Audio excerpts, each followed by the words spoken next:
Welcome to today's episode of DIY Survival Shelter. I was going to provide a quick channel update because I haven't posted in a couple months, and it has definitely not been because I haven't been working. We've actually done a whole lot of stuff. It's just that everything we have done has failed epically. So in the last episode you saw where I was digging out the big hole so that I could put down rebar. Well, we did dig out the big hole. We did put down rebar. And we had a giant snowstorm, which 9 or 10 inches of snow, which in Tennessee is pretty dang epic. And then it proceeded to rain about 100 times in the next 2 months. And as a result of that, our hole collapsed on all sides yet again. So I ended up taking out the rebar. I'm going to take out the forms and I'm going to have to re-dig the hole out wider. We pretty much completely changed the plan. Originally we were going to just pour a gigantic, huge, thick 12-inch concrete slab along the entirety of the foundation. But not only due to the cost, but due to the continual collapsing, we've had to reevaluate. So what we're going to do instead is we are going to dig this out much wider so it can collapse all at once and it won't affect it. And we're going to pour foundational posts essentially, so that when we put the containers down in the ground, they're going to be on probably 2x2 or 3x3 concrete with rebar reinforced, I don't know what you call that. Pillars ain't the right word, but foundation blocks. And then we're going to fill in the middle with probably 3/4 inch gravel for water runoff. So today though, due to it being raining constantly and the ground collapsing constantly, I can't really screw with the hole right now. I gotta wait until it dries out. But on today's episode, what we are going to do instead is we are going to be cutting the insides out of several of these containers. You see, I have bought 8 of these things. They were very expensive. I got them delivery and tax for around $20,000. I'll put the total cost up at the end of the video. And what we are going to do is on about half the bomb shelter, so that there's an open area for kitchens and living space and everything. So for about half the bomb shelter, we are going to be cutting out the walls so we can weld them together and have an open area and be able to get around. So I have purchased a plasma cutter, and I have rigged up my trailer to have not only my generator, but also my air compressor and a 50-ish amp, maybe more, I don't know, I didn't really pay that much attention, plasma cutter in order to do this. So I imagine it ain't gonna take too long, but I've been wrong a whole lot on this project so far, so who knows. So here I am with Doodle. Say hi. Hi. And if you don't want to see your house get vaporized by space lasers and you have to paint everything blue, then go ahead and like and subscribe so you can see this journey of how we are building a giant underground bomb shelter. 5, 4, 3, 2, 1.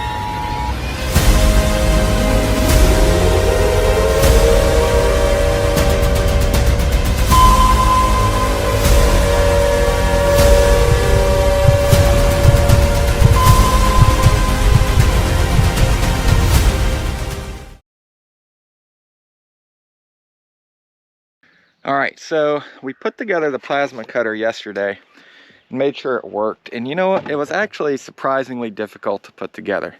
Doodle, hold up the plasma. So it looks simple. It pretty much is simple. But the thing that caused us the most grief was the stupid freaking air hoses. So we had to crank those things down hardcore to get them to not leak. And we ended up having to get a ratchet them down extremely hard. Otherwise, they wouldn't get enough compression, and then the plasma cutter wouldn't work. It took us about an hour. Now, keeping in mind, I've never used a plasma cutter in my life, so for those of you who have used plasma cutters, I'm sure that was common sense. But for me, it wasn't. So, we're going to start cranking on this bad boy, and hopefully you'll see some do's and don'ts, and we'll figure this out together.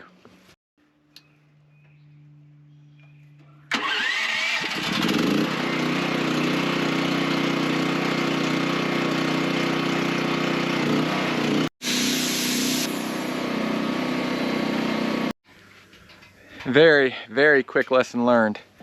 That little hole right there created an enormous amount of sparks and flames and crap to where it definitely burnt the top of my bald head. So I'm gonna go get a nice hat and some sort of protection, and I'm gonna get something thicker because it also burned me through my uniform top.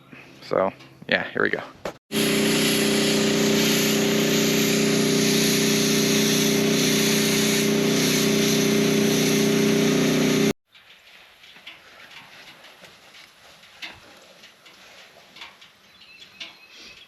All right, so experimenting already. The welding mask is not the best for it because you got to be able to see what you're doing. You can't see what you're doing when it constantly flashes out. I've turned the sensitivity all the way down.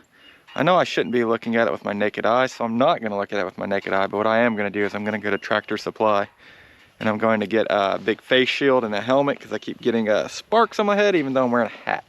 So look here. Took us not very long to do that.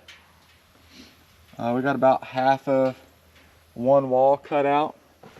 If I can actually see, that means I can actually go much, much faster. So we're gonna do that.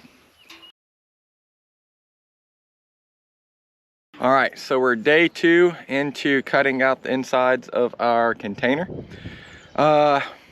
First day, we burnt up the electrode and the nozzle on our plasma cutter by me not reading the instructions and being dumb, and just cranking on with it super hot and slinging sparks and metal everywhere. So I went to Tractor Supply and I went to Harbor Freight and I picked up some new ones that fit in there just fine, but they were 20 amp ones. 20 amps are not enough to cut through this thickness of metal, but I figured screw it, I'll try it. And then after a while it just didn't work. So ordered some actual 60 amp ones, which is what my plasma cutter is rated for. And we're gonna kick it off for day 2 and it's gonna be a good time. I got my camera boy here. He's gonna be doing some cutting too, hopefully. Put some safety equipment on him and see if he can cut some stuff up and see what happens.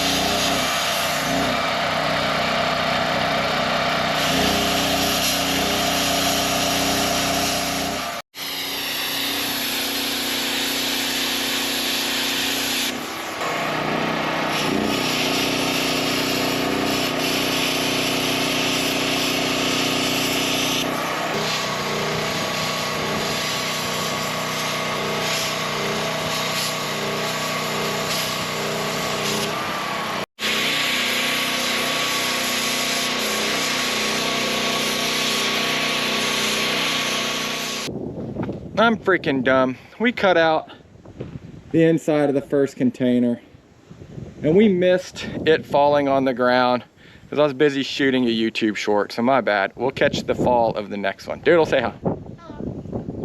Yeah, my apologies. Still new to this YouTube thing.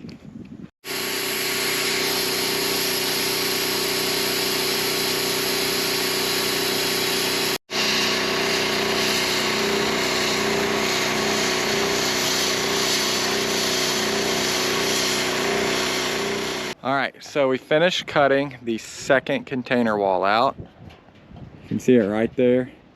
Hasn't fallen out yet because of the slag and everything. The wife had to take the Trailblazer, so we just left the trailer here. We're gonna go on the inside and bash it out. And hopefully it doesn't fall down and destroy anything, but we'll see what happens.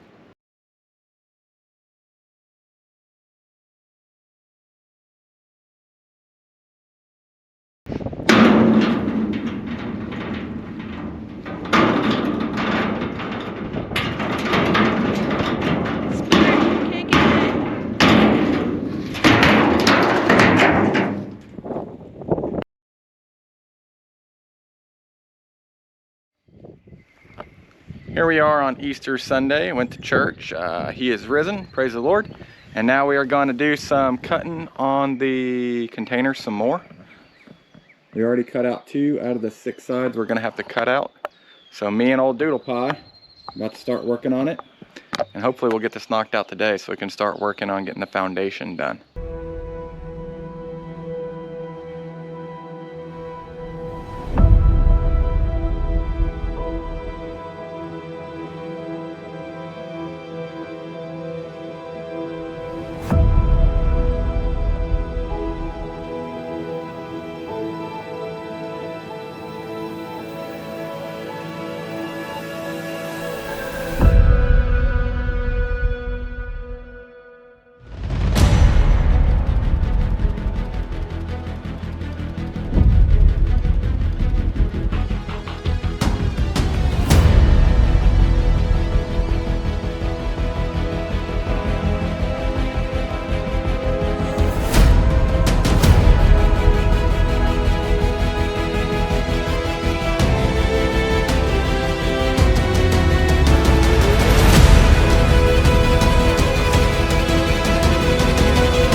All right, so I just cut out that one. It took me a hot minute. It took longer than I expected. So I turned up the amperage on the plasma cutter. But yeah, hopefully you're about to see this thing fall and it be glorious and it not fall on me. But let's set up the camera, see what happens. Or it's connected.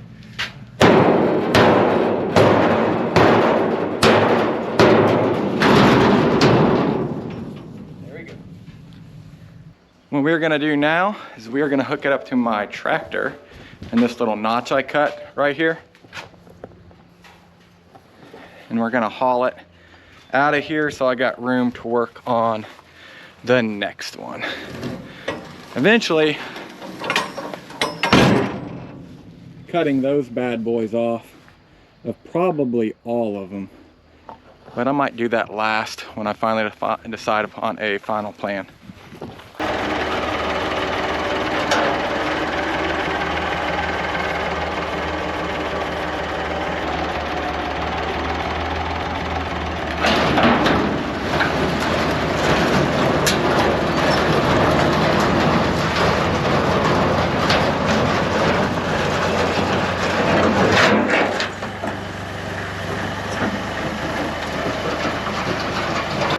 All right, so we cut out the inside. As you can see here, we're going to flip these over. Because what we're gonna do, once we flip them over, we're gonna flip them over again, and we're gonna make the floor the ceiling. Tried to flip one of these before with just a Trailblazer, and wasn't strong enough. So we're gonna hook up the tractor and the Trailblazer. You can see here, we got one hooked up to the other hooked up to one. Draped my jacket across it in case the wire breaks. Hopefully it doesn't come back and behead me, not behead me. You know what I'm saying. Well, we're gonna see what happens. It may or may not work. All right, here we go. 3, 2, 1, go.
don't know if you guys can see that, but it's Easter Sunday, and my daughter, Beanie, is up there hitting off a tee in a beautiful blue dress with her hair done for church.